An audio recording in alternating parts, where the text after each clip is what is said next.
जय श्री कृष्ण चैतन्य प्रभु नित्यानंद, श्री अद्वैत गदाधर श्रीवासादि गौभक्तवृंद। हरे कृष्णा कृष्णा कृष्णा हरे हरे, हरे राम राम राम हरे हरे। तो वृंदावन जाने से पहले हम लोगों ने सीरीज स्टार्ट करी थी वृंदावन लीला, जिसके अंदर हम अलग अलग, हमारी इच्छा तो थी 12 वनों के ऊपर चर्चा करने की। We couldn't cover that, but whatever we could discuss, हमने उसके ऊपर चर्चा करी। उसके बाद बाकी विषय वस्तु हमने वृंदावन यात्रा में चर्चा किया। जो बचा है वो अगली वृंदावन यात्रा के लिए, you know. I thought rather than continuing here will keep something of Vrindavan यात्रा। आप में से कितने लोग वृंदावन यात्रा गए थे? Okay, many of you. मैं आपसे ये नहीं पूछूंगा कि पहले दिन मैंने क्या बोला, वो तो शायद ही याद होगा। I'm not going to do that. But nonetheless, now when we had to resume our topic, तो उस समय I thought क्यों ना हम, this is a Light of Bhagavata series जो हम इतने समय से कर रहे हैं, जिसपे हमने पहले निर्णय लिया था कि कुछ 24 चुनी हुई कहानियाँ भागवतम से करेंगे, जो अब करीबन ऑलरेडी हमने करीबन काफ़ी कहानियों पे चर्चा कर चुके हैं। We have almost 55 episodes on this series. So now I thought अगला जो मेजर फेस्टिवल आने वाला है वो है Janmashtami. Why don't we begin to talk about Krishna? So then I thought if I have to talk about Krishna, where should I start with? Generally जब कृष्ण की बात होती है तो शुरुआत होती है कृष्ण के अपीयरेंस से। Then Krishna's childhood pastimes in Gokul, Vrindavan, and then Nandagaon. मैंने कहा पहले भी हम इस पे काफ़ी चर्चा कर चुके हैं, बट ये एक ऐसा विषय वस्तु है मथुरा और द्वारका लीला, उसमें ज़्यादातर कम चर्चा होती है, because that is not as sweet as Vrindavan leela. Then I thought, देखिए भगवद गीता इतना महत्वपूर्ण, in fact is one of the most important literature that we have. उस भगवद गीता की शुरुआत होती है धृतराष्ट्र। तो हमारी कृष्ण लीला की भी शुरुआत किससे होनी चाहिए? कंस से। बिकॉज अगर कंस ना होता तो भगवान श्री कृष्ण के अवतार लेने का कारण भी नहीं होता। So that is some background that I had in my mind, so I thought let's start with this. So that is what we gonna discuss here today. ये जो कृष्ण लीला है, ये अलग अलग समय में अलग अलग प्रवक्ताओं के द्वारा की गई है। एक जो श्रीमद् भागवतम में हम पढ़ते हैं, जो सुखदेव गोस्वामी ने परीक्षित महाराज के समक्ष करी। एक आती है आपकी नारद मुनि के द्वारा, जो राजा बहुलाश्व उनके समक्ष वो कृष्ण लीला करते हैं, और उस किताब को कहा जाता है गर्ग संहिता। तो आज की जो प्रेजेंटेशन, जो चर्चा रहेगी, उसमें मैं भागवतम और गर्ग संहिता से चर्चा करने का प्रयत्न करूंगा। और यही कॉन्वर्जेशन तीसरी बार भी होती है जन्मजय के बीच में, and Vaishampayana and Janamejaya. Vaishampayana speaks to Janamejaya. तो इस प्रकार से कृष्ण लीला का समय समय पर कई बार उस पर चर्चा हुई है, पर our references largely would be Bhagavatam, जिसमें आचार्य की कमेंट्रीज, जीव गोस्वामी इत्यादि, एंड गर्ग संहिता। गर्ग संहिता का क्या पर्टिकुलरली विशेषता है? गर्ग संहिता में just let's begin with the question. आप देखेंगे आज हम बात करने वाले हैं कंसवध की। आई डोंट प्रॉमिस हम कंसवध तक पहुंचेंगे, बट विषय वस्तु कंसवध है तो उसकी शुरुआत करेंगे। कंसवध के लिए जब भगवान श्री कृष्ण अक्रूर के साथ मथुरा पहुंचते हैं, तो कंस से मिलने से पहले उनका काफ़ी लोगों से मिलना होता है। एक वॉशरमैन धोबी से मिलना होता है, जो कृष्ण से बहुत द्वेष करता है और बड़ी बेइज्जती से बात करता है। And Krishna kills that rascal washerman. इस प्रकार से काफ़ी सारी चीज़ें बीच में घटती हैं। प्रश्न बनता है, क्या ये व्यक्ति जो भगवान को चाहे प्रसन्न कर पाया हो, या भगवान के हाथों मारा गया हो? यू नो, चनुर्मुष्टिका, या वो हाथी, कुवल या पीठ इत्यादि जो भगवान के हाथों से मारे गए, क्या कोई वह साधारण हाथी या साधारण जीव जंतु थे या उनका इतिहास था? बिकॉज जब भगवान श्री कृष्ण की लीला होती है तो वह किसी साधारण भक्त या साधारण व्यक्ति के संग लीला नहीं रचते। या तो जैसे नल कुबेर मणिग्रीवा की कहानी आती है, आपने सुना होगा कि कैसे नारद मुनि के द्वारा कुबेर के 2 पुत्रों को श्राप दिया गया, और जब कृष्ण ने दामोदर लीला रची थी उसी समय दामोदर लीला के साथ साथ ही साथ कृष्ण ने उखल के माध्यम से उन 2 वृक्षों को, अर्जुन यमल वृक्ष को भी उखाड़ कर फेंका था। उधर से प्रकट होते हैं नल कुबेरा एंड मणिग्रीवा। तो ये कोई साधारण बात नहीं थी कि अरे ऐसे वृक्ष में से 2 देवताएं निकले, नहीं, उनको श्राप के कारण, और ये वरदान दिया गया था नारद मुनि के द्वारा कि आपका कल्याण कृष्ण करेंगे। सो गर्ग संहिता में हमारे जितने भी वृंदावन लीला के असुर आते हैं, चाहे आपका पूतना हो, बकासुर हो, अगासुर हो, तृणावत हो, उनके पिछले जन्मों की कहानी बताई हुई है। तो that puts everything in a context. मैं ज़्यादा डिटेल्स में तो नहीं जाऊंगा, but will touch some of the things to understand. आज का प्रेजेंटेशन थोड़ा फिलोसॉफिकल रहेगा। जनरली मैं लीला शुरू करने से पहले थोड़ा एक फिलॉसफी पे चर्चा करना चाहता हूँ, ताकि जितने भी हम सब हैं we come to a one level of platform जहाँ से फिर हम आगे जाके लीला का आस्वादन कर सकें। अगर हमें यही नहीं पता कि कृष्ण भगवान है, कृष्ण लीला सुनते समय ना जाने आपके मन में क्या क्या ख्याल उठेंगे। So to begin with a very first question which I am gonna ask to all of you. अगर मैं आपसे पूछूं प्रकृति, what is the one indication that identifies our existence in material nature? कोई व्यक्ति भौतिक जीवन जी रहा है, भौतिक प्रकृति के नियमों के अनुसार जीवन जी रहा है, या माया के प्रकोप में है, उसका क्या लक्षण होता है? What would be your idea? What would be your thoughts?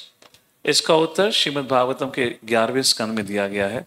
उससे पहले कि मैं उत्तर पे आऊँ, let ask all of you. आप में से काफ़ी लोगों ने भगवद गीता पढ़ी है, बाकी तो हमारे कम्युनिटी मेंबर्स हैं, so they have been studying all this while. So what do you think, what would be one indication कि ये व्यक्ति भौतिक प्रकृति के नियमों से बंधा हुआ है? Abhishek Prabhu wants to answer. Yes, envy, alright, what else? हाँ, मिजरीज, ऑलराइट, बोलिए मधुर। हाँ, birth and death, desire, okay, what else? आप भौतिक प्रकृति का गुणगान करते रहिए, सारे अच्छे अच्छे गुणों का उल्लेख हो रहा है। Yes, identifying with oneself with the body, that's an illusion, correct? What else? Anything else? Anything else? हाँ, शोक, मोह, अनभय। एक्चुअली द आंसर इज भया। कहा गया है श्रीमद् भागवतम में, मैं पूरा श्लोक तो नहीं पढ़ूंगा, okay, this is not the this is not the right translation. ये सब पीपीटी अभी कुछ हाल ही में बनाई गई है क्लासेस के बीच में ऊंधे पांते मैंने ये करा है, तो गलतियां होंगी। सो ये 11वें स्कंद से श्लोक आता है। This is 11th chapter, 11th canto, 2nd chapter, I believe verse number 18 और 19। मैं सिर्फ पहली लाइन पे ध्यान दूंगा, ज्यादा देखेंगे नहीं। भयम द्वितीया अभिनिविशेष शतः स्याद ईशाद अपेतस्य विप्रयो अस्मृति। लॉन्ग स्टोरी शॉर्ट बताया गया है प्रकृति का क्या एक प्रकार से, what is an indication somebody is governed by the laws of material nature, वो है वह व्यक्ति हमेशा भयभीत रहेगा। भयम द्वितीय अभिनिविशेष सतः स्यात्। अभिनिविशेष, अभिनिविशेष मतलब आवेश में आना। कैसे आवेश में? जो अपने आप को जितना शरीर समझेगा, he understand that I'm just a body, nothing else, उसके अंदर उतना ही भय रहेगा। और भय का निवारण ढूंढने के लिए जब व्यक्ति भयभीत होता है तो ना जाने क्या क्या कर सकता है और कर पाता है।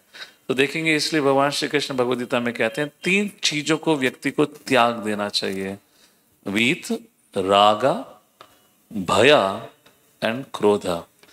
भक्त के भयभीत होने का कोई कारण ही नहीं बनता, वो बात की बात है। और यहाँ पर उदाहरण आता है कंस का।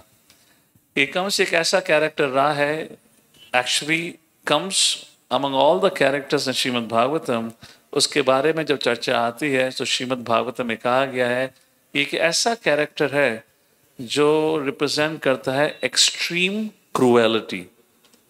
ये वो कंस है जिसने स्वयं अपनी बहन के अभी अभी जन्मे बच्चों का अपने हाथों से हत्या करी। केवल अपने बहन के बच्चों का नहीं, ना जाने कितने इनोसेंट परिवारों को उसने खत्म कर दिया। He was so, and why these actions were extreme? उसके fear के कारण। He was so much fearful and afraid.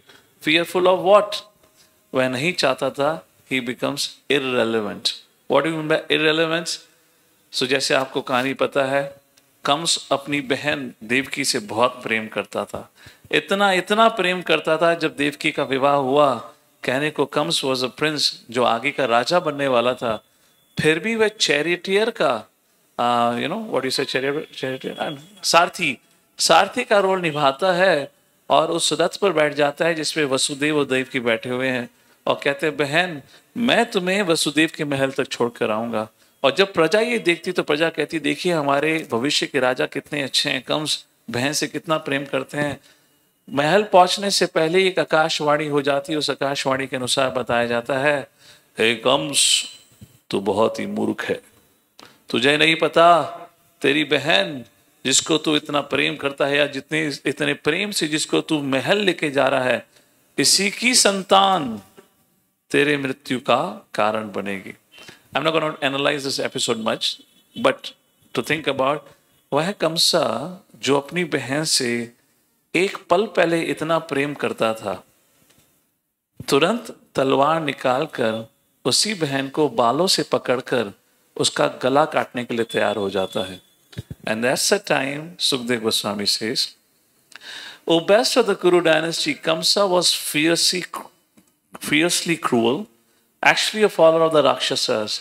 He could neither be pacified nor terrified by the good instructions given by Vasudev. Sukhdev Goswami बता रहे हैं, वासुदेव ने खूब उनके संग चर्चा करने का प्रयत्न किया, समझाने का प्रयत्न किया, पर कंसा का क्रोध जो है शांत ही नहीं हो रहा था।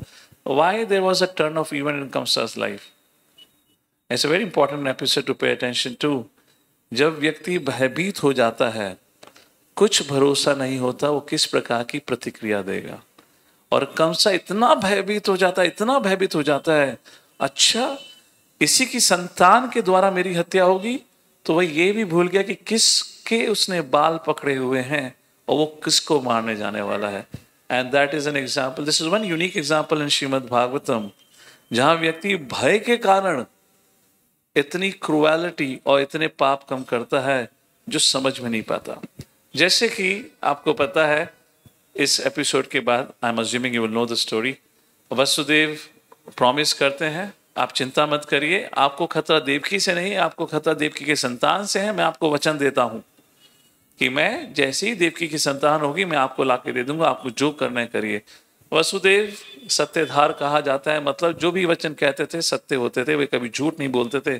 कंस जानते हुए, कैन इमेजिन, कंस कहता है सही कह रहे वसुदेव, मुझे आपकी बातों पे भरोसा है, और उनको महल जाने देता है। जब उनके पहली संतान होती है, वसुदेव स्वयं अपनी पहली संतान को कंस के पास लेकर आते हैं, और जब कंस के महल में लेकर आते हैं, कंस देखता है अपनी भाई के बेटे को, और सॉरी अपनी बहन के पुत्र को, तो कंस कहते हैं वसुदेव से, अरे वसुदेव आप कितने अच्छे व्यक्ति हो, आपने अपने वचनों का पालन किया। आकाशवाणी में तो कहा गया था 8वां पुत्र मेरी मृत्यु के जिम्मेदार होगा, मुझे आपके पहले पुत्र से कोई खतरा नहीं है, चले जाइए। Looks like what a nice personality, isn't it? कितना अच्छा व्यक्ति है, कितने प्रेम से उसने वसुदेव को जाने दिया। और तुरंत उसी रात को जब उसकी सभा लगती है, उसके मंत्री कहते हैं आप कृष्ण पे भरोसा, आप विष्णु पे भरोसा नहीं कर सकते। वो कहता 8वां है, अब डिपेंड करता है वो कैलकुलेशन कहाँ से करते हैं। पहले नंबर से कैलकुलेट करेंगे तो 8वां आएगा, अगर 8वें से कैलकुलेट करेंगे तो पहला नंबर 8वां हुआ, तो इसलिए भरोसा मत करिए। And what happened again, fear. Kamsa फिर भयभीत हो जाता है। तो जो जो उसने आपने क्रूरताएं देखी करी गई हैं कंस के द्वारा, वह उसके भय का ही कारण है। ऐसा वेरी इंपॉर्टेंट थिंग, ये कंस की जो कहानी है दिखाती है कि जब तक व्यक्ति भौतिक चेतना में बंधा हुआ है, and it's very interesting, before I make another point about it here, that's another statement about उसके क्रूरता के बारे में। कंस कोई साधारण व्यक्ति नहीं था। Who was Kamsa? Let's briefly talk about who was this Kamsa. ये जब मैं इस विषय पे सोच रहा था तो मुझे बड़ा ही आश्चर्य हुआ कि यार कोई व्यक्ति जो इतना शक्तिशाली हो, जो इंद्र को भी हरा सके, वह इतना जल्दी भयभीत कैसे हो सकता है? और भयभीत होने के बाद अपने ऊपर पूरी तरह संयम कैसे खो सकता है? इसलिए बताया गया है प्रकृति का लक्षण क्या है। जो शरीर की चेतना में रहता है वह सदैव भय में ही जीता है, और उस भय के कारण जब जब उसके जीवन पर हानि आती है, उस पर कुछ भी भरोसा नहीं किया जा सकता कि वह कैसी प्रतिक्रिया देगा। अपने जीवन की रक्षा के लिए वह चाहे तो किसी के भी जीवन की बलिदान दे सकता है। So who was Kamsa? Garga Samhita में चर्चा आती है। नारद मुनि से प्रश्न पूछा गया राजन के द्वारा, तो बताते हैं ये कंसा, एक्चुअली इनफैक्ट नारद मुनि खुद कंसा को जाके बताते हैं, भाई तू कौन था पिछले जन्म में। ये श्रीमद् भागवतम में उल्लेख आता है। I'll quote from गर्ग संहिता। सो यहाँ पे कंसा के द्वारा, नारद मुनि के द्वारा बताया जाता है कि कंस पिछले जन्म में कालनेमी थे। Anyone knows Kalanemi? कौन थे कालनेमी? किसका पुत्र था कालनेमी?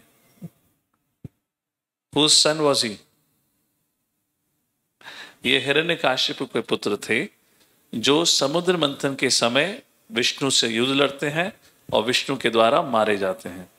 और शुक्राचार्य असुरों के जो गुरु हैं, वह संजीवनी बूटी से इस कालनेमी को दोबारा जीवित करते हैं। जब ये दोबारा जीवित होता है, ये तुरंत वन में चला जाता है तपस्या करने के लिए। ब्रह्मा जी के प्रति तपस्या करता है, ब्रह्मा जी से वरदान प्राप्त करता है, और तपस्या करके यही वरदान प्राप्त करता है कि मैं विष्णु के अंश, विष्णु और विष्णु का कोई अंश हो, उसके द्वारा दोबारा मारा ना जाऊं। तो ब्रह्मा कहते हैं देखो मैं वो तो वरदान नहीं दे सकता, परंतु इतना कह सकता हूं कि विष्णु के अंश के द्वारा तुम्हारी मृत्यु नहीं होगी। तो इसका मतलब कौन है? तुम्हें कौन मारेगा? विष्णु। ऐसे कहकर यहां पर कालनेमी की कहानी खत्म होती है। उसके बारे में I'll come back again। और वही कालनेमी आगे भविष्य में जन्म लेता है उग्रसेन, उनकी पत्नी का नाम पद्मावती, उनके घर में जन्म होता है कालनेमी का, जिसको इस जन्म में कहा जाता है कंसा। ना शास्त्र के दृष्टिकोण से अगर माँ बाप अच्छे हैं तो घर में बच्चा भी अच्छा ही होना चाहिए। प्रश्न बनता है, उग्रसेन जो भगवान के इतने बड़े भक्त थे, was a great devotee of the Lord, how come that Ugrasen वह कालनेमी जैसे असुर को अपने घर में जन्म देगा? Padmavati was also a saintly lady. और कहानी का कारण क्या है? क्यों ट्विस्ट आया? जब अपनी Padmavati when she was visiting her parents house, वो मिथिला से बताई जाती है उसके पास कि जब she was visiting there, एक यक्षा आसमान से उड़ता हुआ जा रहा था, और जब उसने पद्मावती को देखा, he became attracted to her। और वह यक्षा कहते हैं उग्रसेन का रूप धारण करके पद्मावती के पास आते हैं, और उनके संभोग से जन्म होता है कंस का। तो वह उग्रसेन के पुत्र नहीं थे, वह एक यक्ष के ही पुत्र थे। Now in the case of this कहते हैं कालनेमी, तो ये थी कालनेमी की कहानी। वो कैसे कंस बना, कंस का कैसे जन्म उग्रसेन और पद्मावती क्या हुआ, वह उग्रसेन के पुत्र नहीं थे।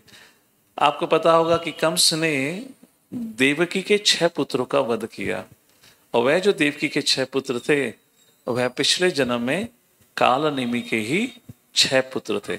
This story is a very interesting. इसको सिर्फ केवल आप कहानी के रूप में मत देखिएगा। It teaches that anything that happens, it has some past connection. अब देवकी के 6 पुत्रों का, भगवद गीता में कृष्ण कर्म के नियम के बारे में बात करते हैं, as you sow so shall you reap. तो यहाँ पे बात आती है कि भाई देवकी के 6 पुत्रों की हत्या कैसे हो सकती है, वो कौन थे 6 पुत्र? तो उसका उल्लेख आता है श्रील प्रभुपाद 10वें स्कंद के पहले अध्याय के इंट्रोडक्शन में, उसका संक्षिप्त वर्णन करते हैं। I can give you the summary of it. Kalanemi के 6 पुत्र थे, जिनका नाम बताया जाता है हमसा, स्विक्रमा, क्राथ, दमना, रिपुर, मर्दना, क्रोध, हंता। और ये जो 6 पुत्र थे, ब्रह्मा जी की तपस्या करने के लिए जाते हैं, ब्रह्मा जी को प्रसन्न करते हैं और ब्रह्मा जी से वरदान प्राप्त करते हैं कि कोई भी देवता हमारा वध ना कर पाए। अब ये जो 6 पुत्र थे, ये थे कालनेमी के पुत्र। कालनेमी किसका पुत्र था? हिरण्यकाशिपु का। और हिरण्यकाशिपु ने प्रहलाद को क्या सिखाया था? ओम नमो हिरण्यकाशिपु नमः। तो यहाँ प्रभु कौन है इस दुनिया का? हिरण्यकाशिपु। और उसी का बेटा तो बेटा प्रहलाद तो पहले ही झापा लगा चुका था, और उसके पोते भी ऐसे निकले जो अपने दादा का सुनते नहीं थे। तो जब हिरण्यकाशिपु को पता चला कि कैसे मेरे पोते मुझसे बिना पूछे ब्रह्मा की तपस्या करने के लिए चले गए हैं, वो हिरण्यकाशिपु इतना क्रोधित हो जाता है जब उसको पता चलता है कि उन्होंने वरदान लिया है ब्रह्मा से, कोई देवता, असुर इत्यादि कुछ अलग प्रकार के वरदान थे, कोई हमें मार नहीं सकता है। तो हिरण्यकाशिपु श्राप देता है, हे 6 पुत्रों मैं तुम्हें श्राप देता हूं, तुमने वर मांगा है कि तुम्हारा वध कोई देवता नहीं कर सकता है, मैं तुम्हें श्राप देता हूं कि अगले जन्म में तुम्हारा वध तुम्हारा पिता ही करेगा। वो कौन था? कालनेमी। कालनेमी का जन्म होता है अगले जीवन में कंसा, और वह 6 पुत्र, सदगर्भ जिसको कहा जाता है, वह देवकी के 6 पुत्र बनकर जन्म लेते हैं, और उस प्रकार देवकी के 6 पुत्रों की मृत्यु होती है। Like this is the story of that बताया जाता है। Now we are talking about Kamsa का भय। ये जो भौतिक प्रकृति है ये सब कुछ भय के अनुसार चलती है। One quality of this creation is, जो जितना इस भौतिक दुनिया में अटका हुआ है, आसक्त है, उतना ही वह भयभीत है। और एक कैरेक्टर जो श्रीमद् भागवतम में आता है वह है कंस का। ना कंस का भय होने का मतलब इसलिए नहीं बनता क्योंकि कंस शक्तिशाली बहुत था। ये कालनेमी है जो अब कंस के रूप में जन्मा है। तो जब कंस बड़ा हो जाता है तो वह निकल पड़ता है पूरे भारतवर्ष में अलग अलग राजाओं पर कब्जा कर कर अपना क्या कहते हैं साम्राज्य, या in other words to declare that I am the king. So he will go find a king and he will challenge him, and उसकी straightforward terms and condition होती थी, देखिए मुझसे युद्ध लड़िए, अगर आप जीत गए तो मैं आपका सेवक बन जाऊंगा, अगर मैं जीत गया तो आपको मेरा सेवक बनना पड़ेगा। I not go in much details of this episode, पर आपने अगर वृंदावन लीला में जितने भी असुर जो कंस के द्वारा भेजे गए थे, कंस ने उन सभी असुरों को खुद अपने हाथों से हराया था, पराजित किया था और उनको अपनी पार्टी में शामिल किया था। Just to give you some examples of his adventures, सबसे पहले उसने जरासंध पर हमला करने का प्रयत्न किया। यह कंस कोई बड़ी आर्मी लेके नहीं जाता था, कंस अकेले पहुंचा जरासंध के पास। जरासंध वाज अनदर कॉम्पिटिटर जो चाहता था पूरे विश्व भर में राज्य या रूल करने के लिए। तो जब जरासंध के समक्ष पहुंचता है तो जरासंध कहते हैं, वेट, मुझसे लड़ने से पहले तुम पहले मेरे हाथी पे विजय प्राप्त करो। तो फिर कंस का युद्ध होता है इस कुवल्य पीड़ नाम के हाथी से। भीमसेन के हाथों की क्षमता बताई जाती है 10,000 हाथी का बल। इस हाथी में थी 1,00,000 हाथियों का बल, और कंस इस हाथी को उसकी सूंड से पकड़ पकड़ के ऐसे धोता है जैसे धोबी घाट पे कपड़ों को धोता है। ऐसे पकड़ पकड़ के पिटाई करता है, ऐसी पकड़ पकड़ पिटाई करता है। जब जरासंध ने देखा तो बोला ये लड़ने लायक नहीं है, ये दूल्हा बनाने लायक है। और तब उस समय शादी होती है कंस की जरासंध की 2 बेटियों से, अस्ति एंड प्राप्ति।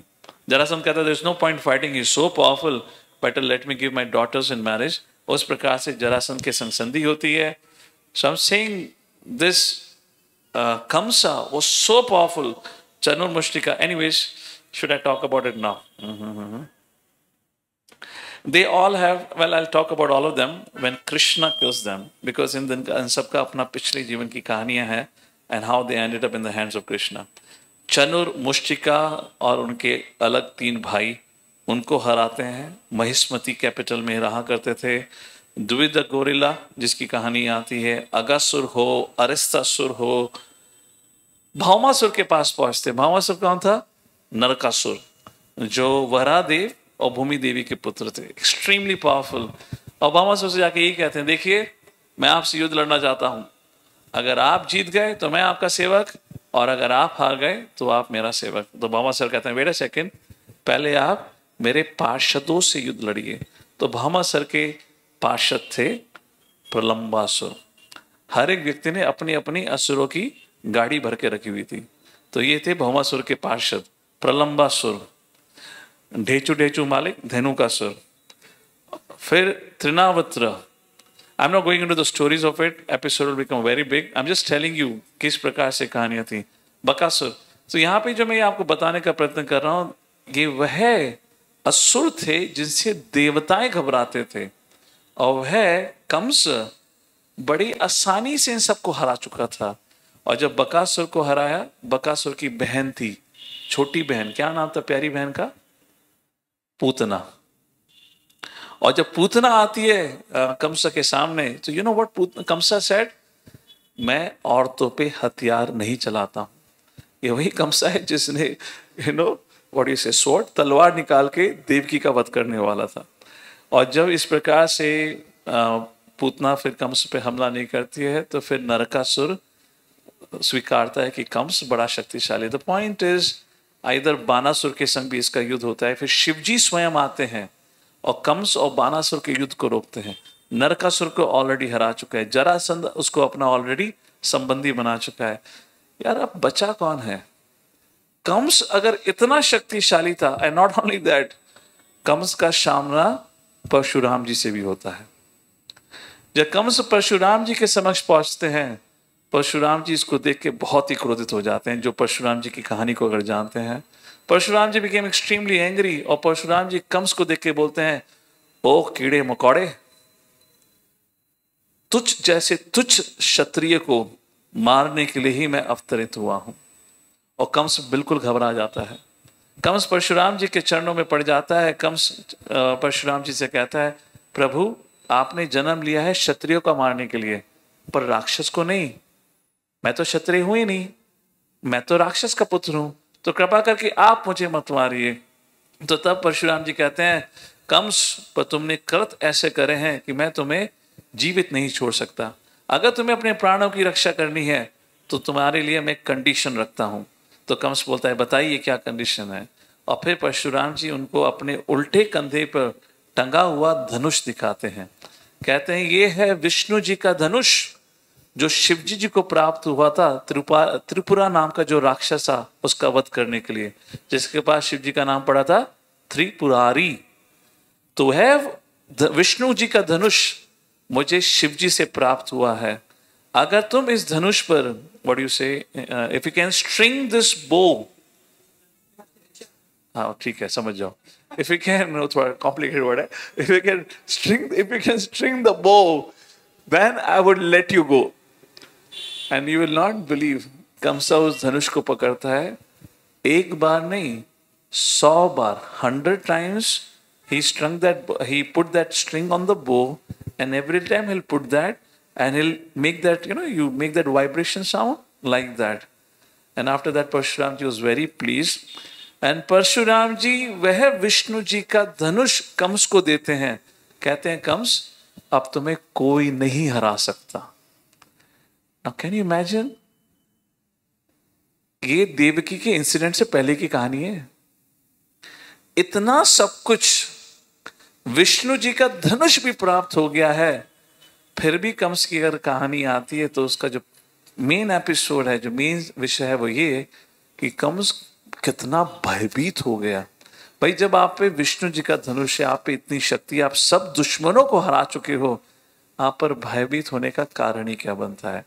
And then Parashurama concluded, but हर कहानी में एक ट्विस्ट होता है, परंतु आपकी मृत्यु का कारण वह व्यक्ति बनेगा जो इस धनुष पर आप ही के समान, who can what do you say, put a string on this bow. That was the only condition. Fast forward. Come to the day जब अक्रूर जी कृष्ण को वृंदावन से लेकर मथुरा आते हैं। मथुरा लाए, और मथुरा में आने के बाद क्या क्या हुआ वो सब मैं चर्चा करूंगा, अगर समय मिला आज, नहीं तो भविष्य में करेंगे। उस दिन का आखिरी एपिसोड होता है, जैसे कृष्ण वहां पहुंचे तो कृष्ण ढूंढ रहे थे ये विष्णु जी का धनुष कहाँ रखा हुआ है।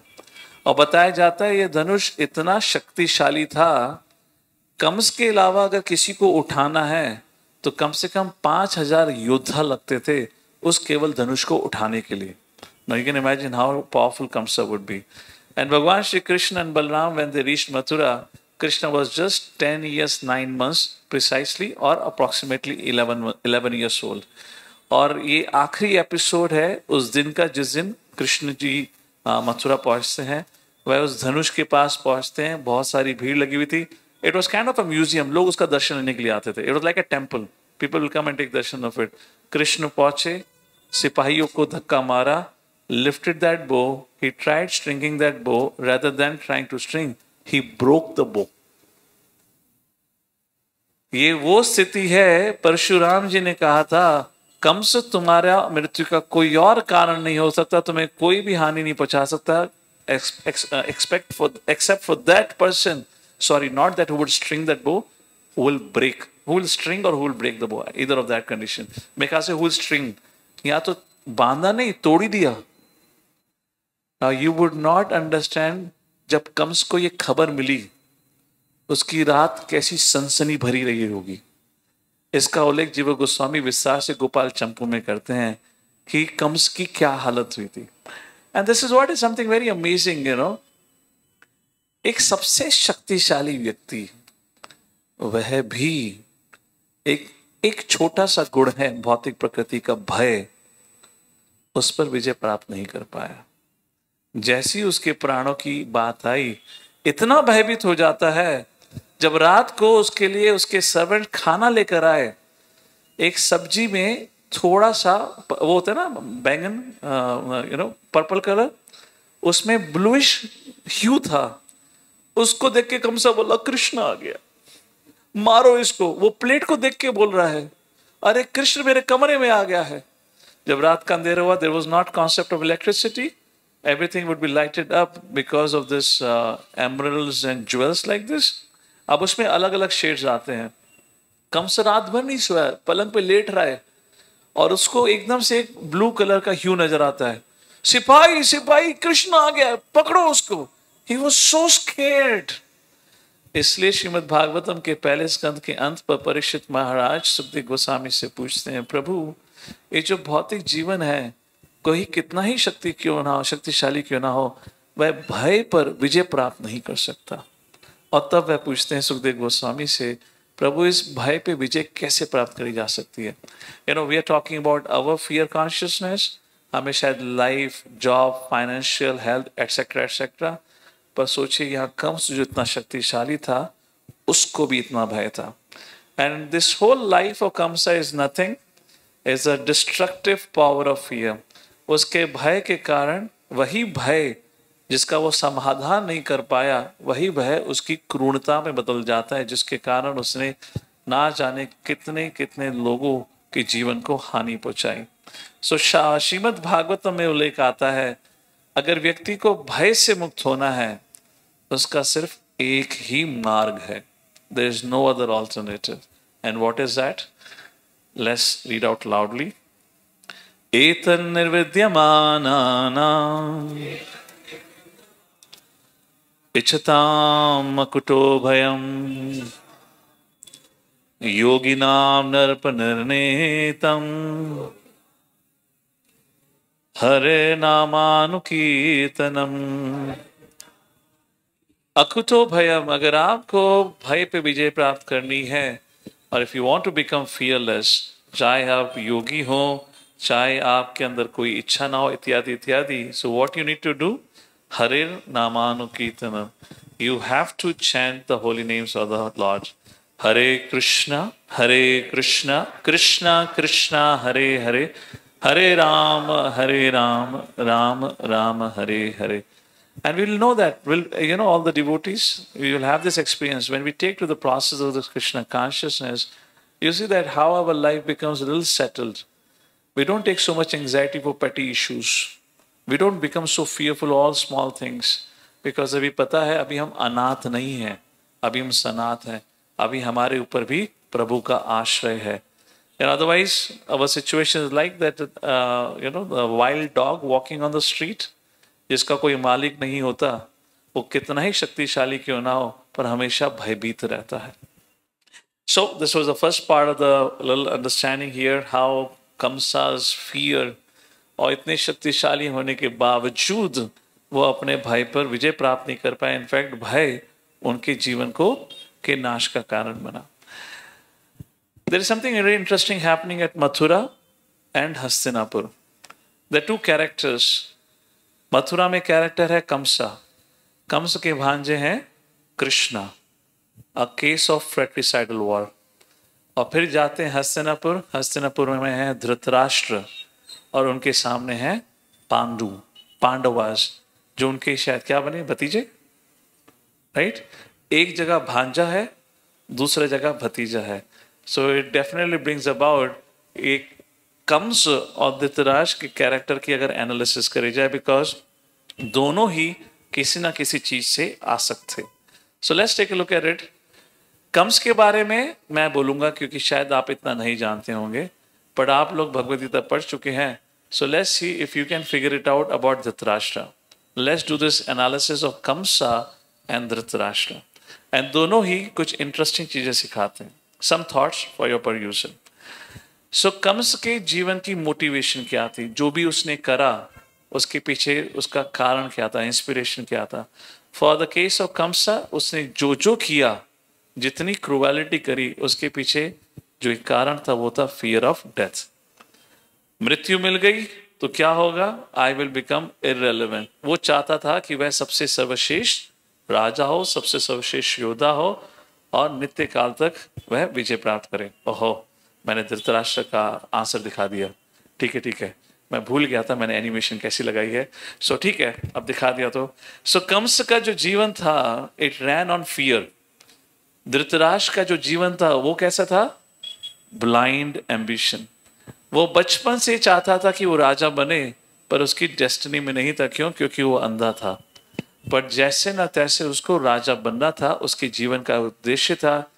ऐसी स्थिति थी जब भीमसेन के द्वारा धृतराष्ट्र के 100 पुत्रों का वध हो चुका है, महाभारत का युद्ध समाप्त हो चुका है और युधिष्ठिर को राजा घोषित कर दिया गया है। फिर भी उस युधिष्ठिर ने राजा की गद्दी पे धृतराष्ट्र को बिठाया और धृतराष्ट्र प्रेम से बैठे रहे। और वह उस स्थिति में बैठे रहे जब उन युधिष्ठिर और पांडवों ने धृतराष्ट्र के 100 पुत्रों की हत्या कर दी है। अब भी उसके अंदर उतनी बेशर्मी या शर्म नहीं आई कि अब तो मैं छोड़ के चला जाऊं। तो युधिष्ठिर कहते हैं, हे धृतराष्ट्र जी, आप मेरे वरिष्ठ हैं, आप ही राजा की गद्दी पे बैठे रहे। तो धृतराष्ट्र बोलते हैं, युधिष्ठिर बहुत अच्छी बात है, बहुत अच्छी बात है। So that was his ambition. That is how he lived his life. Kamsa, what was the other motivation? He didn't want it to become irrelevant. Because अगर आपकी मृत्यु निश्चित है, इसका मतलब अब आपको अपनी स्थिति किसी और को सौंपनी पड़ेगी। Now you cannot be the ruling king because you're not going to continue to live. What was the motivation for Dhritarashtra? एक तो blind ambition, उसका ambition. And what was the other motivation for Dhritarashtra? Any guesses? Any thoughts? Yes? Okay, son. But what is that? His attachment. That was his attachment. अब देखेंगे ना, I don't want to make it too philosophical here. From the point of view of Bhagavad Gita, you see this is all classic cases of material attachments, material qualities. So, motivation for Kamsa, bhai. For Dhritarashtra, his material ambition. Kamsa, मृत्यु के कारण I will become irrelevant, मुझे अपनी स्थिति किसी और को देनी पड़ेगी।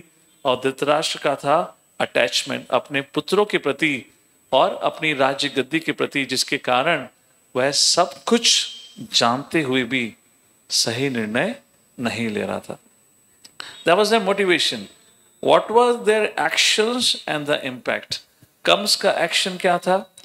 उस भय के कारण वह बहुत ही क्रूर बन जाता है, जिसके कारण उसने पूरे ब्रजमंडल में केवल आतंक फैलाया।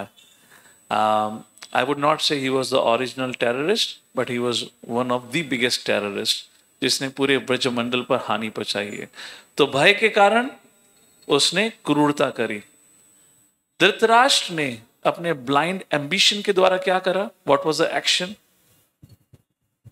How his blind ambition, how his ambitious और ambition, what kind of action led to? That allowed him to enable injustice. Yes?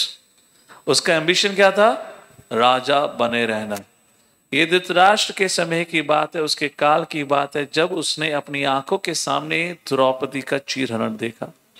And he allowed all that to flourish. Why? क्योंकि वह अपने एम्बिशन की रक्षा करना चाहता था। उसको जैसे तैसे राज्य की गद्दी पर बैठे रहना था। उसके कारण, उसके होते हुए उसके राज्य में कितनी सारी गलत चीजें हुई, एंड ही अलाउड दैट।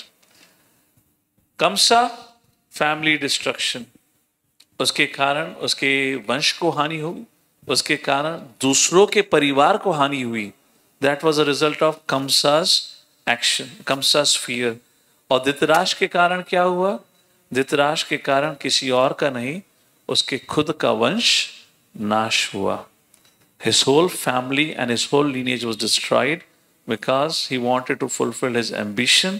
और कंसा अपने भय से अपने आप को बचाना चाहता था।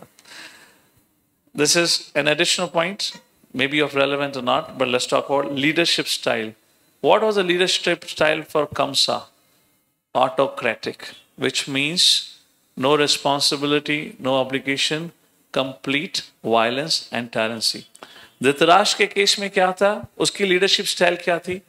How would you call leadership style for Dhritarashtra? उसकी लीडरशिप स्टाइल थी कमजोर। भगवान श्री कृष्ण, अभी हम लोगों ने ड्रामा में देखा था, वह पहुंचते हैं Hastinapur as a peace messenger. भगवान श्री कृष्ण कह रहे हैं, हे धृतराष्ट्र, अपने पुत्र को समझाओ, अगर आप राज्य वापस नहीं कर सकते, पांडवों को केवल 5 गांव वापस कर दो। वह धृतराष्ट्र तब भी सुनने को तैयार नहीं था, और उसका हमेशा एक एक्सक्यूज रहता था। He had one, you can say what, one answer for everything.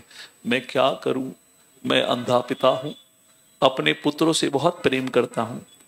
और किसी ने नहीं कहा था कि तो 100 पुत्र का त्याग कर, सब एक ही कहते थे 99 पुत्र अपने पास रखो, सिर्फ एक पुत्र को जेल के पीछे भेज दो। नहीं, मैं उसी पुत्र से सबसे अधिक प्रेम करता हूं। This is weak leadership. Now this is may not be but could be relevant. Political ecosystem है, उसी को सोचते हुए मैंने leadership पे लिखा था। You know, so you see that nepotism and all that goes on is the whole idea of this weak leadership. Other thing about his leadership comes की cruelty, no sensitivity, no care, जो करना है अपने हित के लिए करना है, किसी का भी बलिदान देना है। What could be a classic example कि जहां कंसा अपनी बहन को मारने के लिए तैयार हो जाता है, वहां कंसा अपनी बहन के पुत्रों को मारने के लिए तैयार हो जाता है। पुत्रों को तो छोड़ो, जब 8वीं संतान के रूप में जब देवकी कहती है पुत्र नहीं पुत्री हुई है, तो कंस उसको भी नहीं छोड़ता, बोलता है भरोसा नहीं है कृष्ण विष्णु का, क्या पता वो स्त्रीलिंग में आ गया हो, तो no chance, I would not leave him. So that was his level of cruelty. And Dhritarashtra की लीडरशिप स्टाइल क्या थी? Weak, and he was party to the crime, complicit. वह दुर्योधन के साथ उतना ही जिम्मेदार था। क्या धृतराष्ट्र को पता नहीं था दुर्योधन ये गैम्बलिंग मैच क्यों करना चाहता है, और गैम्बलिंग मैच में किस प्रकार का धोखा? जब दूसरी बार गैम्बलिंग मैच हुआ था तो दुर्योधन ने धृतराष्ट्र से ही परमिशन ली थी कि इस बार टर्म्स एंड कंडीशन रहेगी।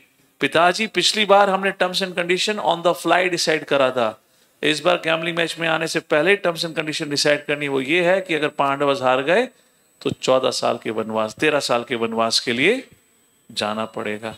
क्या धृतराष्ट्र को पता नहीं था? और उसमें कंडीशन क्या थी? 12 साल वनवास, 1 साल अज्ञातवास, और उस अज्ञातवास के समय पे अगर हमने पांडवों को ढूंढ लिया तो फिर एक बार 13 साल। और धृतराष्ट्र ने कहा I sanction it, complicit, he was party to the crime of what happened. So few lessons on this Dhritarashtra and Kamsa. You know who was Kamsa's one of the best friends? Make a guess, make a guess. One of the Kamsa's best friend according to Garga Samhita was none other than the star player at Hastinapur, Shakuni. Kamsa ka one of the best friend of Kamsa was Shakuni. What happened? तुम लोग बड़े खुश हो गए यार। सही answer था मामा। So some thoughts on the lessons on this.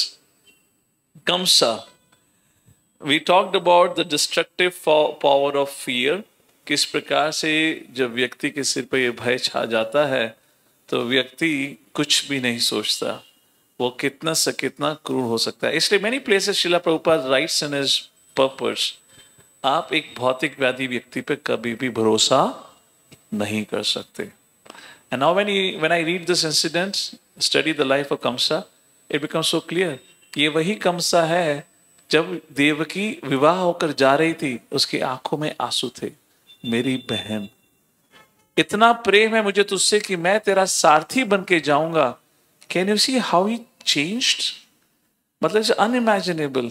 Prabhupada says इस प्रकार भौतिकवादी लोगों पे भरोसा नहीं किया जा सकता, क्योंकि वह किस प्रकार से जब भय की स्थिति में आएंगे किसको धक्का मार दें कुछ भरोसा नहीं है। Like many times, okay I don't mean anything, but see how it functions. जब अपने प्राण की बात आती है तो व्यक्ति सबसे पहले उसकी रक्षा करता है, बाय डिफॉल्ट यही होता है।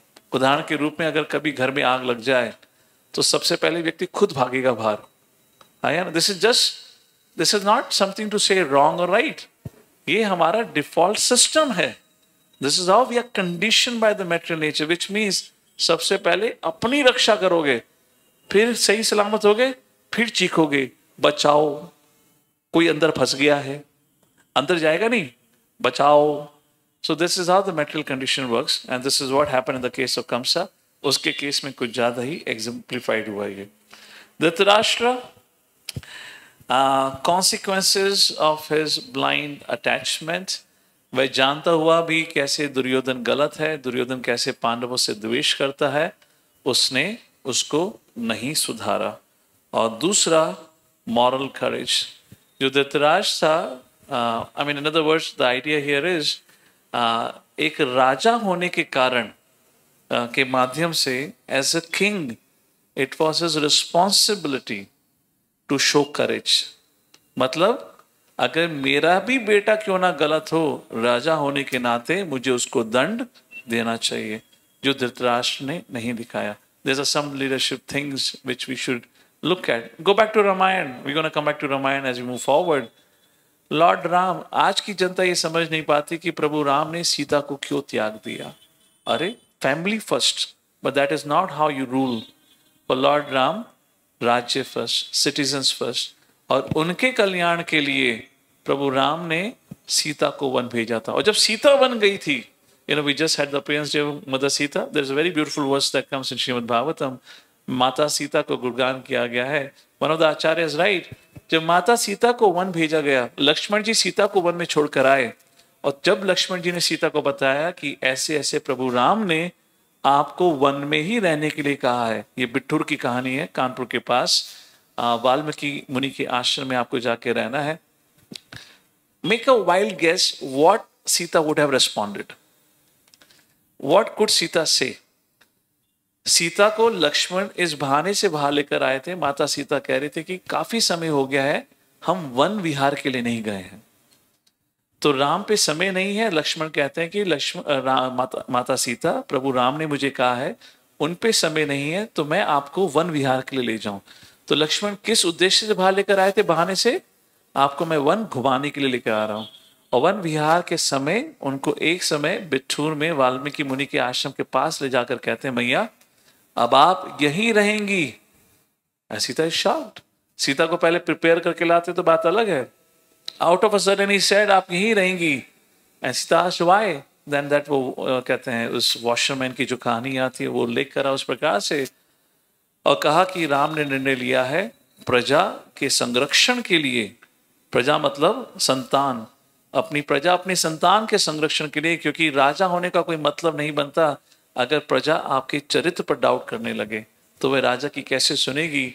तो उनका संरक्षण करने के लिए प्रभु राम ने आपको आदेश दिया है कि अब आप अपना पूरा जीवन वन में ही बिताएंगी। Make a wildest of guess, how could Sita react? What potentially Sita could say? What do you think? I mean, of course, it's a difficult question, but think about it a little bit. क्या माता सीता क्या कह सकती है उस स्थिति में? How many of you say Sita को रोना शुरू कर देना चाहिए? अन्याय है, अत्याचार है, एक्सप्लॉयटेशन है, सुप्रीम कोर्ट में डाइवोर्स का केस फाइल करना चाहिए, 50% राज्य सीता का, 50% प्रभु राम का, संतान होने के बाद वो 50% भी हमारा, something like that. What else? How could Sita react? Think about it. I know it's a difficult question. Make an attempt. You know what Sita said to Lakshman? She said, I totally accept the decision of Lord Ram. Please give him the assurance, I will take care of myself. Ram को कहिएगा मेरी चिंता ना करें, मैं जानती हूं प्रभु राम ने क्यों ये डिसीजन लिया है, किसके हित के लिए, किसकी सेवा के लिए। मेरा उन पे कोई क्रोध नहीं है, और उनको ये आश्वासन दीजिएगा कि सीता अपना संरक्षण पालन पोषण स्वयं कर सकती है, उनकी चिंता में समय व्यर्थ ना करें, और मेरी तरफ से प्रजा को प्यार देना। Sita turned, went straight to the Valmiki Muni ashram. Amazing. This is culture. This is culture. Anyways, coming back to over here. So importance of moral courage. कुछ चीजें जो हो सकते हैं आप लोग के लिए भी relevant now, but if you're in a leadership role, this discussion is extremely important. In fact, all of you are a leader. You're parents, isn't it? You're maybe a manager in a company. Well, forget about the company life. That's a little difficult in a different environment. What about being as a parent? Importance of moral courage. अगर हमारी संतान ने गलत किया है तो नहीं हम किसी और को डांटेंगे. We have to correct our own child. We can't be partial in this thing. हम आंखें बंद करके धृतराज के समान नहीं बैठ सकते. उसी प्रकार से कंस, हर बार धृतराज को यही कहा गया था, सिर्फ एक संतान को त्याग दो, सब कुछ बचेगा. But he didn't listen to that. And दूसरा कंस के केस में ये सिखाता है भौतिक प्रकृति का संघर्ष.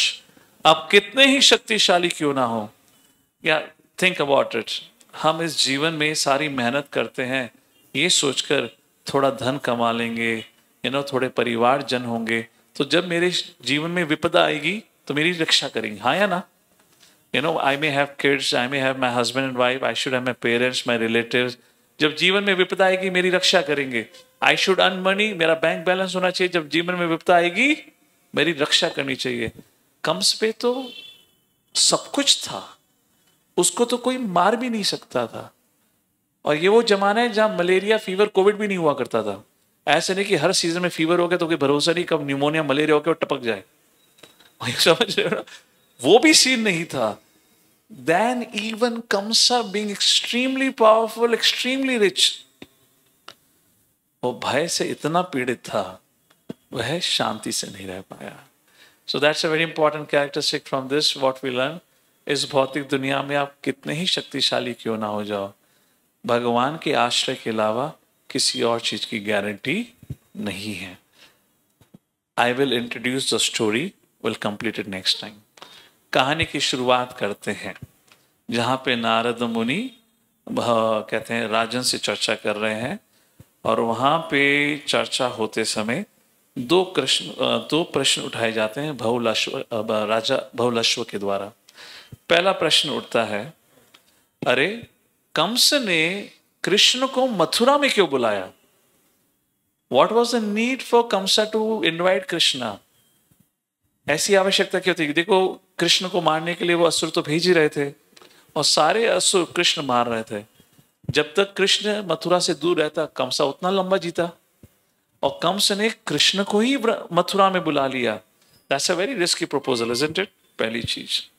दूसरी चीज आप लोगों ने देखा होगा, जब कृष्ण ने कंस का वध किया तो तब वह अपने माता पिता वसुदेव देवकी को रिहा करते हैं.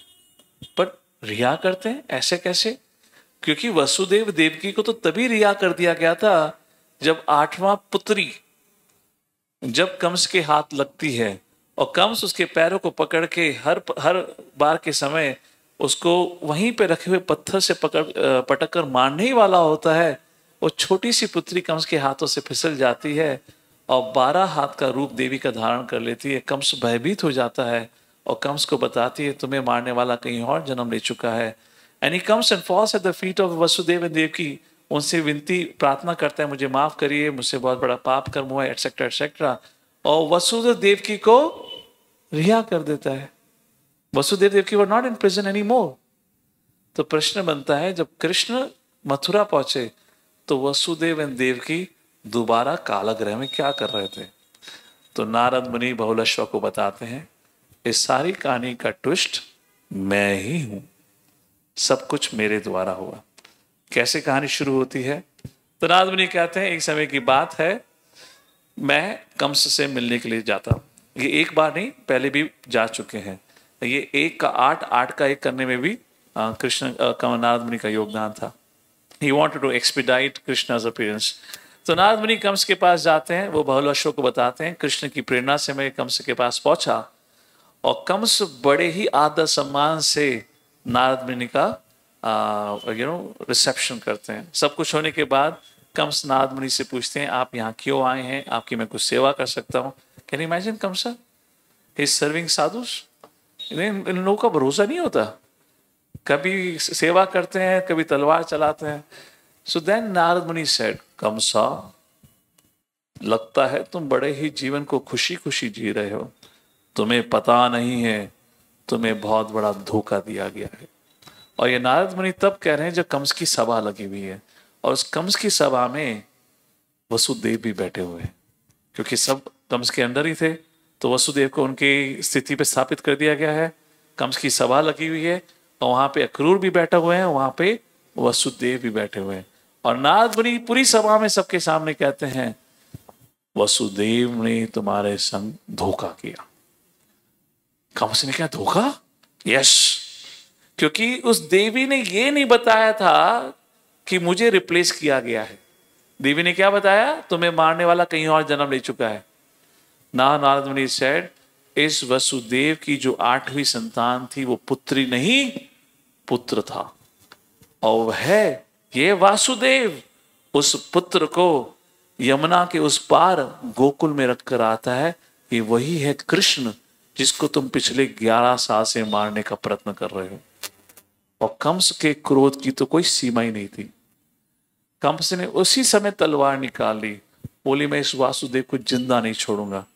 नारद मुनि सेड, डोंट किल हिम, इसका जीवन आगे काम आएगा। डोंट किल हिम, आपको इसकी भविष्य में आवश्यकता पड़ेगी।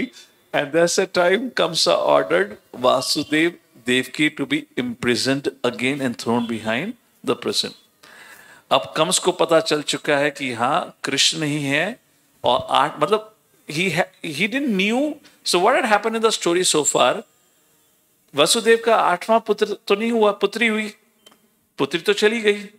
भविष्यवाणी हुई थी कि देवकी का 8वां पुत्र, वो 8वां पुत्र तो हुआ नहीं, और देवी ने कहा था कि तुम्हें मारने वाला कहीं और जन्मा है। कंस ने पूतना इत्यादि के माने बहुत रिसर्च करी, पता चला कृष्ण हुआ है। बट यहां पे नारद मुनि आके कहते हैं एक्चुअली देवकी का 8वां पुत्र हुआ। एंड वह ही कृष्ण देवकी का 8वां पुत्र था। You can imagine how much terrified he would be कि अब तो मेरी मृत्यु निश्चित है। तो अब वह अपने आर्सनल से सबसे शक्तिशाली असुर को निकालता है, जो वृंदावन लीला का आखिरी असुर है जो मारा गया। ये है आप लोगों के लिए प्रश्न। बताओ, मैं वृंदावन लीला कवर नहीं कर रहा हूं तो कुछ तो पता होना चाहिए। कौन था वो आखिरी डीमन? मैंने आपके इस बारे में वृंदावन परिक्रमा पे भी चर्चा करी थी। Who was the last demon killed by Krishna or sent by Kamsa? और जब उसकी मृत्यु हुई, कंसा घबरा गया, बोला अगर कृष्ण अगर इसको भी मार देता है तब तो मेरे बचने की कोई आशा नहीं है। And then he had a strategic planning meeting, SPM जिसको कहते हैं मैनेजमेंट लैंग्वेज में। वो अपने चानुरा मुष्टिका बाकी लोग को बुलाते हैं, बोलते हैं देखो क्या करा जाए, कोई भी कृष्ण को मार नहीं पा रहा है, पर एक कर सकते हैं, कृष्ण जन्मा है मुझे मारने के लिए, मतलब मैं उसको नहीं हरा सकता, परंतु तुम हरा सकते हो। चनुरा मुष्टिका, क्यों ना तुम उसके संग मल्ल युद्ध करो और उनको पीट पीट के मार दो। और इस प्रकार से निर्णय लिया गया कि हम कृष्ण को, क्योंकि एक क्या था कि may be Krishna is having his home arena advantage, home advantage कहते हैं ना, तो उसको वहां से निकाल के अपने देश में लेकर आएंगे। और दूसरी चीज उसका सामना कराएंगे जो सबसे शक्तिशाली योद्धा थे। और उससे पहले भी क्या कहा, इससे पहले कि वो आपके पास आए, सबसे पहले हम रखेंगे जरासंध से मिला हुआ सबसे शक्तिशाली हाथी, द्वार पे ही रखेंगे, वही उसको खत्म कर देगा। बाई चांस नहीं तो चनुर्मुष्टिका तुम मार देना, मुझे पूरा भरोसा है तुम तो मार ही दोगे, क्योंकि वो तुम्हें मारने के लिए नहीं जन्मा है, वो मुझे मारने के लिए जन्मा है। And this is how the whole thing happened. That okay, who was the last demon sent to Brij? Vrindavan, yes. Huh?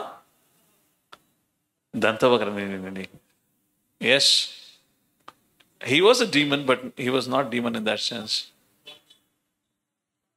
Huh? Atishtasur, no, long ago. हाँ नहीं, धेनुकासुर भी नहीं. Good attempt. धीरे धीरे करते सारे सबका नाम आ जाएगा. अभी अंत में जो सही होगा मुझे पकड़ना पड़ेगा. हाँ? जिसके नाम का बहुत प्रसिद्ध स्थान है वृंदावन में.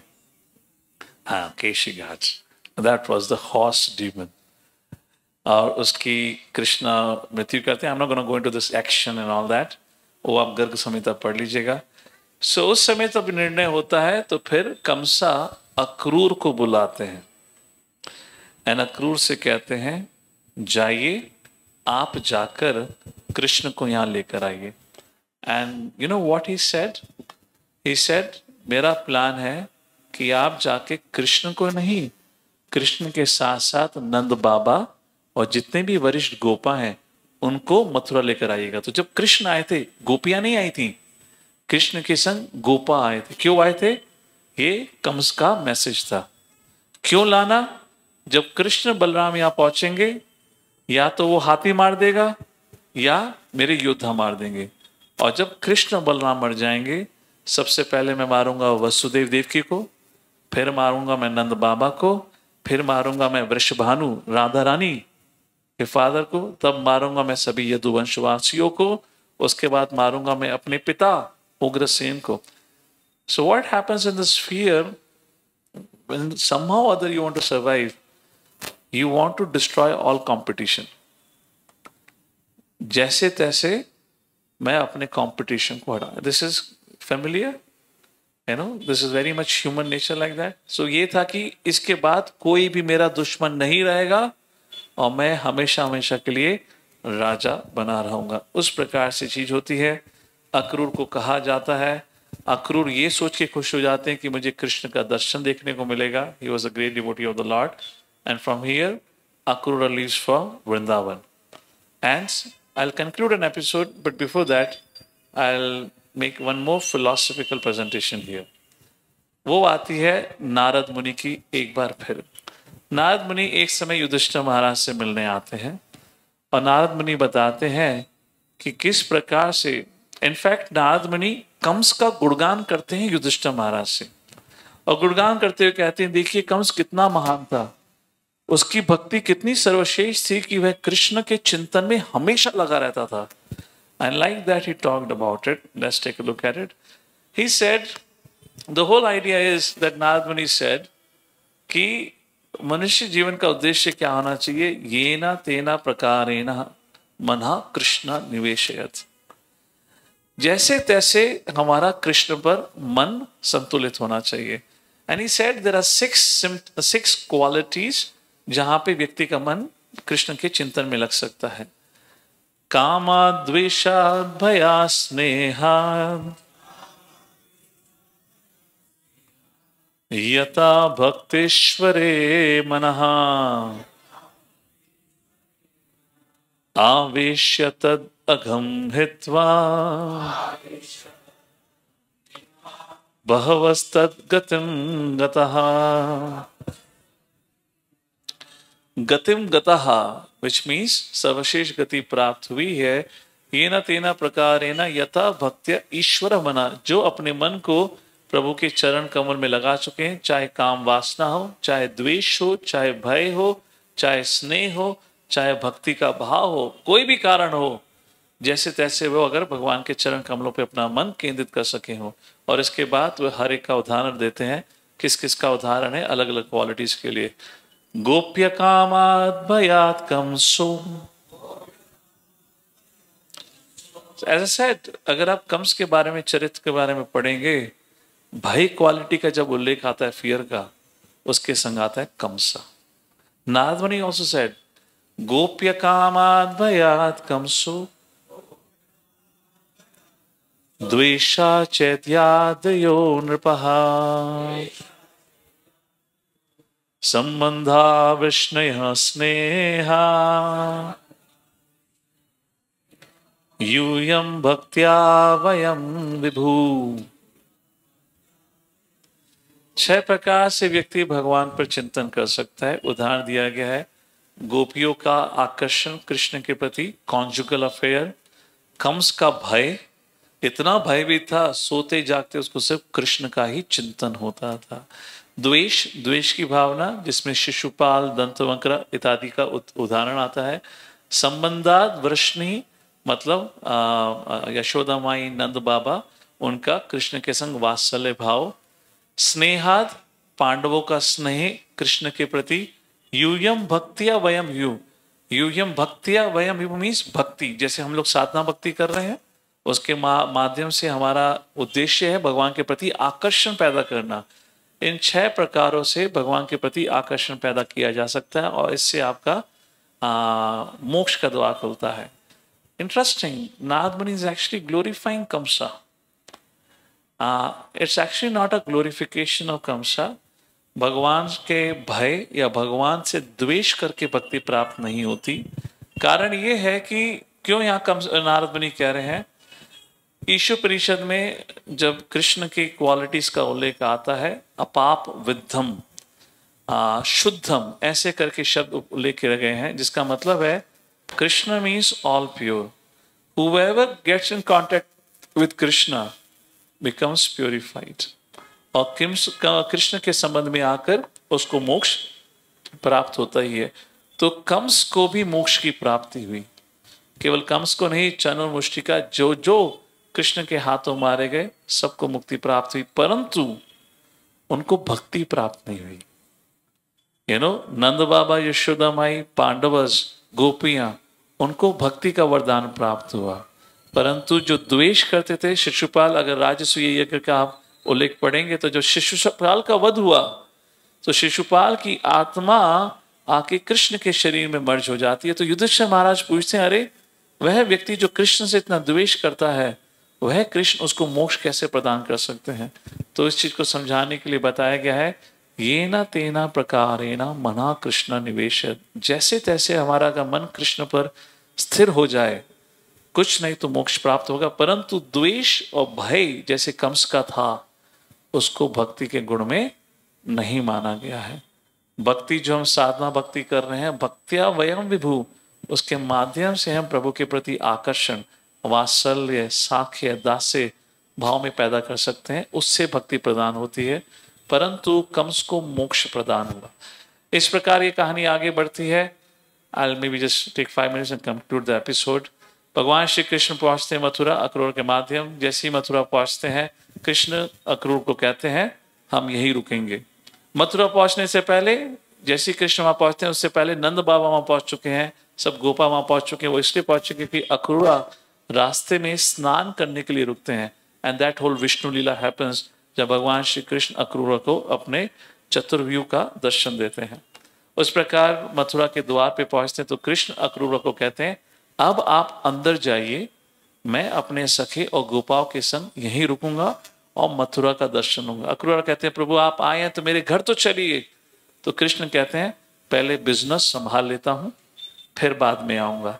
जिस काम के लिए आया हूं पहले उसको खत्म कर लेता हूं। उसके बाद अपने गोप सखों के द्वारा साथ कृष्ण अब मथुरा में जाते हैं। उसका बहुत खूबसूरत उल्लेख आता है कैसी मथुरा नगरी है। और वहां पे सबसे पहला भेंट होता है उनका धोबी से। जो कंस का धोबी था, अपने धोबी साथियों के संग वह कंस के एक्सपेंसिव क्लोथ सुखा कर लेके आ रहा था। जब कृष्ण और बलराम उससे मिलते हैं तो कृष्ण बड़े प्रेम से कहते हैं, देखिए कृष्ण बलराम में जो गोप सखे थे वो आए थे वृंदावन से, वो ग्वाले थे, उनके पास राजा महाराजा जैसे वेशभूषा नहीं थी। तो जब उन्होंने देखा तो कृष्ण ने उस धोबी से कहा, हे धोबी, इतने अच्छे अच्छे कपड़े, इतने सारे, कुछ हमें भी दे दो। और वो धोबी बोलता है, तुम जंगल के पत्ते पहनने वाले अवार गब्बर, क्या कहते हैं, अनएजुकेटेड इलिटरेट बॉयज,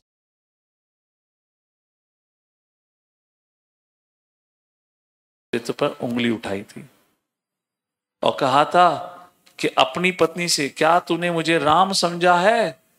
जो सीता चरित्रहीन, जो रावण के संग इतने समय साथ रही हो, जब राम ने स्वीकार लिया तो मैं उन जैसा नहीं हूं पत्नी से आसक्त जो मैं तुम्हें स्वीकारूंगा। And that same envious dhobi appeared in Krishna Lila as this washerman, और वह द्वेष अभी भी बना रहा। And Lord delivered that person by freeing him from that envy. थोड़े और आगे बढ़े तो फिर मिलता है weaver, what you call weaver as कपड़े सिलने वाला, दर्जी मिलता है। Now when Krishna saw दर्जी वाला gave a red carpet welcome to Krishna, बोलते हैं आप मेरे घर आइए। And he personally decorated and dressed Krishna, Balram and decorated their body. तब प्रश्न बनता है, कंस का जो धोबी था द्वेष करता था, मतलब बनता है कंस का आदमी था। अब कंस का ही तो ये दर्जी था। How was he so much in awe and reverence for Krishna? ये जो दर्जी था ये रामलीला में मिथिला में दर्जी था। और जब राम वहां पहुंचे थे सीता के स्वयंवर में भाग लेने के लिए, और जब उनसे सीता का स्वयंवर जीत लिया था, विवाह होना था, तो सीता के पिता ने इसी दर्जी के माध्यम से राम के वस्त्र सिलवाए थे। राम का दर्शन नहीं लिया था इस दर्जी वाले ने। जब उसका राम का दर्शन लिया तो उस दर्जी के अंदर ये इच्छा जागृत हुई थी, काश मैं अपने हाथों से प्रभु का श्रृंगार करूं और इनको कपड़े पहनाऊं।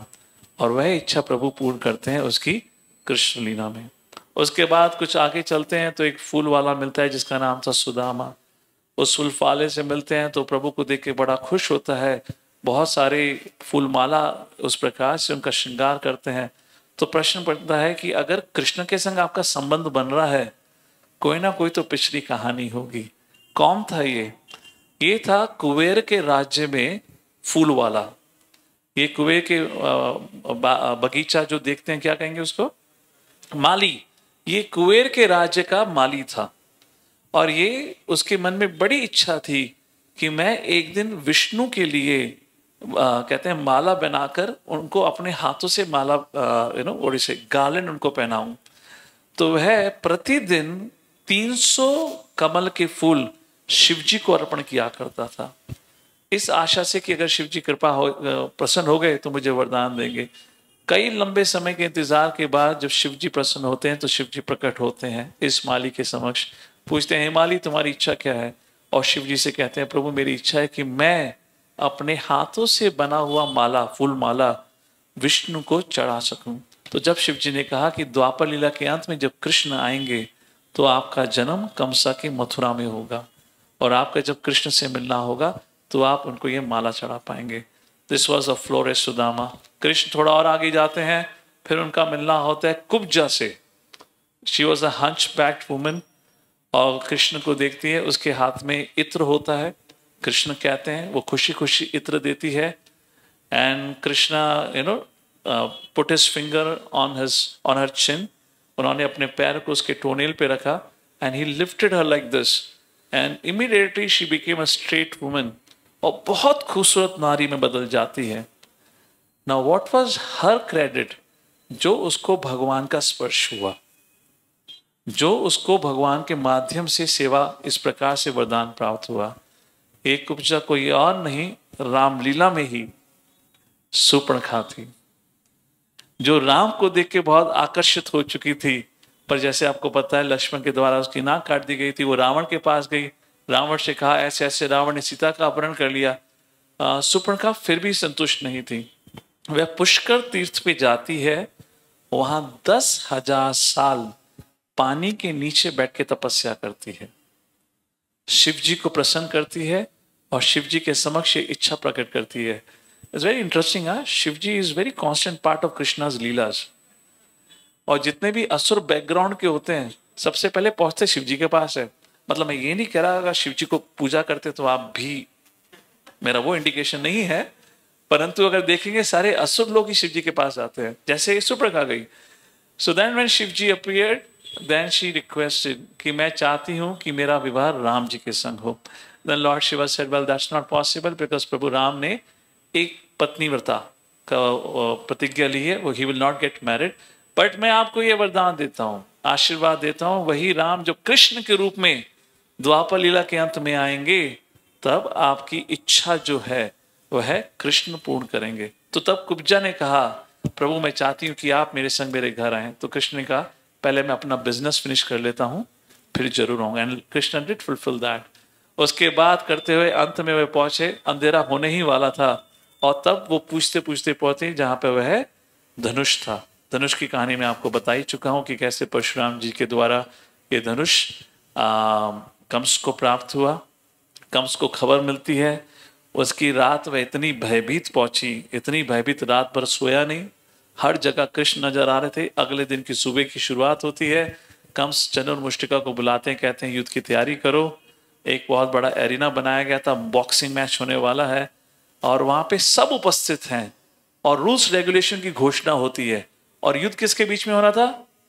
कृष्ण बलराम और कंस के योद्धाओं के बीच में। नंद बाबा सब कोई पहुंच चुका है, कृष्ण बलराम पहुंचे ही नहीं। कंस बड़ा क्रोधित, कंस बोलता है अपने सैनिकों को ढूंढ कर आओ। सैनिक ढूंढने जाते हैं, वो यमुना के तट पे खेलने में लगे हुए हैं। वो बोलते हैं कंस बुला रहे हैं, तो कृष्ण बोलते हैं बोलो उसको खेल कर आएंगे। इंसल्टेड कंसा।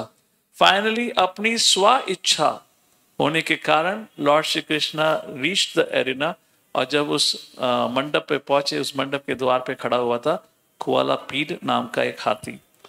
उस हाथी को कहा बड़ी विनम्रता से, हाथी के ऊपर जो बैठा हुआ व्यक्ति था, कि इस हाथी को उठाइए, हमें अंदर जाना है। और वह जो हाथी था वो तैयार नहीं हुआ, और जो हाथी के ऊपर बैठा हुआ व्यक्ति था वो क्रोधित हो जाता है और कृष्ण पे हमला करता है। उसकी मृत्यु करी जाती है, उसको मोक्ष की प्राप्ति होती है। प्रश्न बनता है, कृष्ण के संबंध में आया है तो कोई ना कोई तो कहानी होगी। और ये कौन था? ये कोई और नहीं, बलि महाराज का पुत्र था। इसका नाम था मानदत्ता। बहुत ही शक्तिशाली, बहुत ही अहंकारी व्यक्ति था। जब चलता था तो ऐसी इसकी चलने की, क्या कहते हैं, व्हाट इज, चलने को चाल ऐसी हुआ करती थी जैसे हाथी की। अगर आपने देखा होगा, हाथी जब चलता है तो सब कुछ उखाड़ता हुआ चलता है। तो जब ये मानदत्ता इतना शक्तिशाली था, जब चलता था लोगों को कुचलते हुए, धक्का मारते हुए जाता था। ऐसी एक बार एक तीर्थ यात्रा पे गया था, लोगों को धक्का मारते हुए, लोगों को कुचलते हुए जा रहा था, और रास्ते में इसने एक व्यक्ति को धक्का मारा, और वह व्यक्ति थे बड़े वृद्ध, और वह थे एक बहुत महान साधु। वो लुढ़कते हुए गिरे, जब उठे उनको इतना क्रोध आया, कहा तुम मनुष्य नहीं, तुम हाथी हो, जो हाथी के समान बिना देखे दूसरों को धक्के मारते हुए जा रहे हो। मैं तुम्हें श्राप देता हूं, तुम हाथी बन जाओ। उस प्रकार से बलि महाराज का पुत्र हाथी बनता है। परंतु जब वह हाथी बना, जब उसको श्राप मिला, उसको सद्बुद्धि आई, उस साधु से वह विनती करते हैं कि मुझे माफ करिए, मुझे इस श्राप से मुक्ति का राह दीजिए। तो उनकी प्रार्थना से प्रसन्न होकर वह साधु कहते हैं मैं आपको वरदान देता हूं कि आपकी मुक्ति का कारण स्वयं कृष्ण बनेंगे, और आप वापस बलि महाराज के पास नहीं, आपको मुक्ति प्राप्त होगी। दैट वाज कुआला दिस हाथी। उसके बाद अंदर पहुंचते हैं, चनुर मुष्टिका के संग युद्ध होता है। चनुर ने कृष्ण का सिलेक्शन किया, मुष्टिका ने बलराम जी का करा। उनके अंदर युद्ध होता है, कराने के बाद ये दो और इनके 3 भाई, 5 की हत्या होती है, इनको भी मोक्ष प्राप्ति होती है। प्रश्न बनता है कि चनुर मुष्टिका को ये इस प्रकार का वरदान कैसे मिला कि वे भगवान के संग युद्ध कर पाए। हिरण्यकशिपु, हिरण्याक्ष, जिसका नरसिंहदेव और वरादेव से युद्ध होता है, वह कोई और नहीं, भगवान के ही द्वारपाल थे, जय विजय। क्योंकि भगवान की इच्छा थी कि मैं वीर रस युद्ध करूं। तो प्रश्न बनता है चनुर मुष्टिका कौन थे जिनको ये अवसर मिला कि वह कृष्ण बलराम के संग मल युद्ध कर सकें। ये अमरावती इंद्र की जो नगरी है, वहां पे एक बहुत महान ब्राह्मण के 5 पुत्र थे। जन्मे तो ब्राह्मण कुल में थे, परंतु ब्राह्मण जैसे इनके अंदर कोई भी लक्षण नहीं थे। ब्राह्मण कुल में जन्मे के कारण इनको गायत्री सिखाई गई, मंत्र सिखाए गए, पर वे कभी भी नहीं करते थे।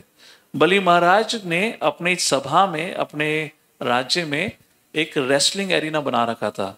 तो वे अमरावती छोड़कर बलि महाराज के महल में, राज्य में आ जाते हैं, और रेसलिंग एरिना में रेसलिंग सीखने लगते हैं। और जब उनके ब्राह्मण पिता को पता चलता है तो वह अपने 5 पुत्र को श्राप देते हैं कि तुम्हें धरती पे रहने का इतना ही शौक है, स्वर्ग छोड़कर आए हो, तो मैं तुम्हें श्राप देता हूं कि आपका जन्म धरती पे होगा और आप इस प्रकार से मलयुद्ध ही करते रहना। और जब उनको समझ आई, तो जब उन्होंने अपने पिता से माफी मांगी, तो उन्होंने कहा आपका कल्याण स्वयं भगवान श्री कृष्ण करेंगे। उस प्रकार से उनका कल्याण हुआ। जब ये सब मारे जाते हैं, comes the final fight with कंसा। कंस हैरान है, कंस को पूरा भरोसा था वो लोग निपटा लेंगे, वो निपट गए। अब कंस की टेंशन एंजाइटी समझ सकते हो क्या होगा। और यहां पे कृष्ण बलराम उनको मारने के बाद अपने गोप, something very incredible happens in the arena, उसका मैं कुछ उल्लेख अगली बार करूंगा। I am just summing up the whole story so at least we cover up this episode. जब कृष्ण बलराम उनका वध कर देते हैं तो श्री दामा, मधुमंगल, अदर गोप सखा, दे जम्प्ड इन द एरिना, और यहाँ कृष्ण बलराम के संग उनका मलयुद्ध शुरू हो जाता है। अभी अभी कृष्ण बलराम ने इतने शक्तिशाली योद्धाओं को हराया है, यहाँ पर श्रीधामा मधुमंगल कृष्णा को उठा के, बलराम को उठा के पटक देते हैं। सब लोग हैरान है, अरे ये क्या, एक छोटा सा मधुमंगल गोल मटोल, श्रीधामा तो फिर भी ठीक था, बोले ये क्या। एंड वो लोग बोलते हैं देखो हमारी शक्ति का बल, हमारे बल के कारण ही इन्होंने असुर को हराया। और यहाँ पे Kamsa is becoming frightened, Kamsa is becoming angry. In the meantime, Lord Shri Krishna jumped into the box. He was sitting in a VIP box. Her stadium में VIP box होता है ना, तो उसका VIP box था। Krishna jumped in the VIP box। थोड़ा मजाक मस्ती होती है, और थोड़ा युद्ध होने के बाद भगवान श्री कृष्ण उसको उसी VIP बॉक्स से पटक कर नीचे उस युद्ध भूमि पे फेंकते हैं, और वहां पे उसके कान के नीचे प्रेम से झापा लगाते हैं। एक चाटा, chapter over. Can you imagine? Kamsa, look at the seriousness of the subject. He was the strongest and the most powerful. Lord Shri Krishna didn't needed any weapon.